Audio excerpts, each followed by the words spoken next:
by the loss of Officer Reginald Jake Gutierrez. And on behalf of our entire city, we offer our most sincere condolences to his family, his loved ones, and the men and women who wear the Tacoma Police.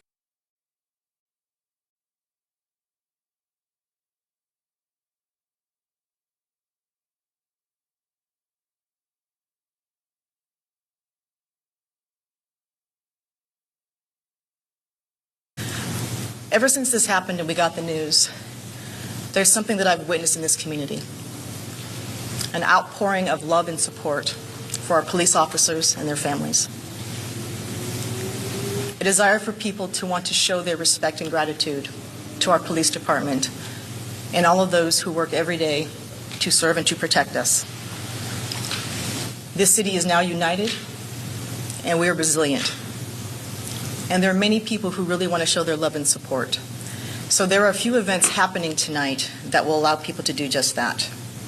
There are 2 vigils taking place, one on the east side, at the East Side Neighborhood Advisory Council hosting it, at 5 p.m. at the Tacoma Police Sector 4 substation located at 400 East 56th Street. At 8 o'clock tonight, there will be another vigil held at Sheridan Elementary School at 5317 McKinley Avenue East.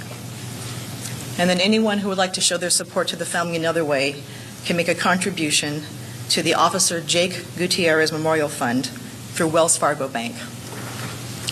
On behalf of the City of Tacoma, the Tacoma City Council, and the 207,000 people who proudly call Tacoma home, again we offer our most sincere condolences over this very tragic event. But as I said earlier, one thing I'm witnessing over the past evening and day is this outpouring of support from our entire community. We love our police officers, and we know that every day when they go to work, there's a chance they may not come home. And unfortunately, that happened last evening. Please pray for us. Help us stay united. And again, Tacoma is always resilient. And I want to send a message far and wide that we love, respect, and value our officers, and we will miss Officer Gutierrez. Now, this is an ongoing investigation, and we appreciate your patience as the Tacoma Police Department and our partner agencies work to provide factual and accurate updates. And facts and accuracy are incredibly important at this time, and there's a lot of information flowing from different places. So we respectfully ask to wait for facts and accurate information. And at this time, I'm going to turn this over to Chief Ramsdale, who will say a few words and answer some questions. Thank you very much for being here this afternoon. Chief. Thank you, Mayor Strickland. Appreciate your support and your kind words. And I want to thank you, the media, for the respect that you have provided us so far in the course of this tragic event. I know that you're looking for information, and I'm going to try to provide you with as much information as I can today. I have a statement that I'll read, and at the end of the statement, if you have any questions, I will ask the questions to the best of my ability. Again, as Mayor Strickland indicated, this is an ongoing investigation. There are answers out there that we may not have at this point. We don't want to provide any erroneous information or any inaccurate information as we move forward through our investigation. As Mayor Strickland indicated, I am very touched by the amount of support that we've been receiving from our community, from other law enforcement agencies, both federal, state, and local. Support from our community in general, and it just makes me feel very honored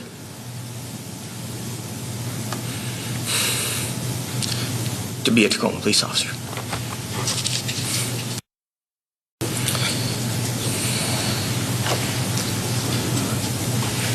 Our sincere condolences go out to the family and friends of Officer Reginald Jake Gutierrez.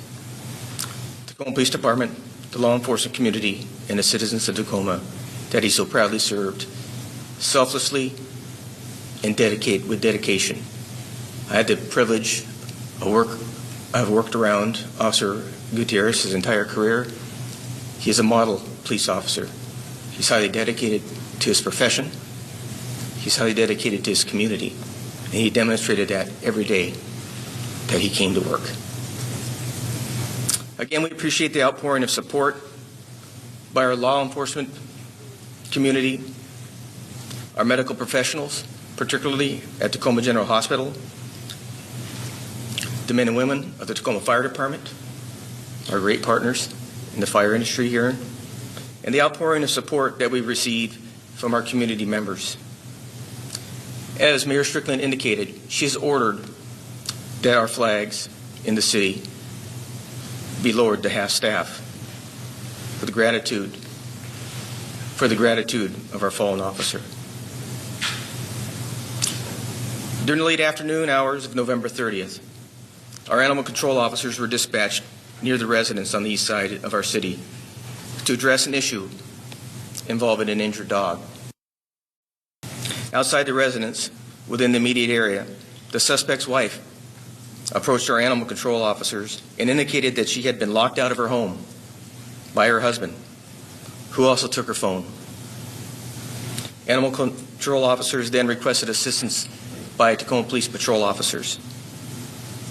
Officer Gutierrez and his partner responded to the scene and made contact with the suspect's wife. The suspect's wife reiterated to the Officer Gutierrez and his partner that she had been locked out of her home by her husband. With assistance of the homeowner, the officers gained access into the residence. During the investigation of a domestic situation at this residence, Officer Gutierrez was tragically killed in a line of duty. Officer Gutierrez has been with the Tacoma Police Department since 1999, and he was 45 years of age. His partner has been with the Tacoma Police Department since 2002 and is 42 years of age. As Mayor Strickland indicated, there are 2 vigils in honor of fallen Officer Gutierrez tonight, and she provided you that information. And I will answer any questions that you may have. Can you just reference the officer's name for us? Yes. Reginald, R-E-G-I-N-A-L-D. He goes by Jake. Gutierrez, G-U-T-I-E-R-R-E-Z. Chief, why did you say he was a model police officer? What can you tell us about him that made him a model officer? Officer Gutierrez instilled the values of not only the law enforcement profession, but the values of our department.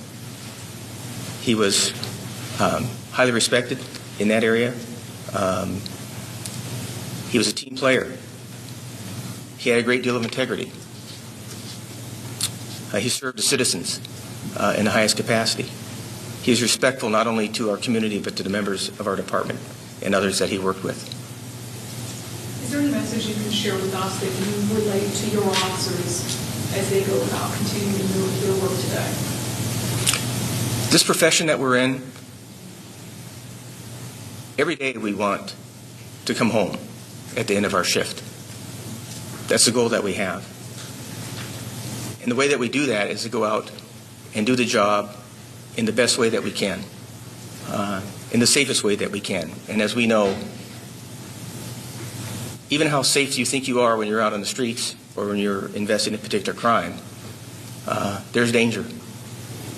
I encourage our officers to, when they go out on shift, to make sure that they look out for each other, that they're cognizant of their environment, that they choose their decisions based upon what they feel is right and what's wrong, or what may need backup with other officers, and to look out for each other.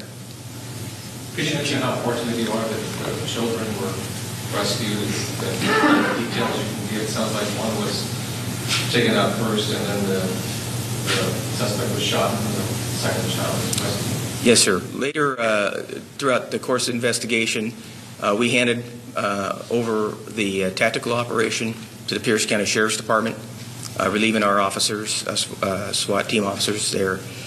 During the course of their deployment, they were able to rescue one of the children who had come out on the front porch of the residence.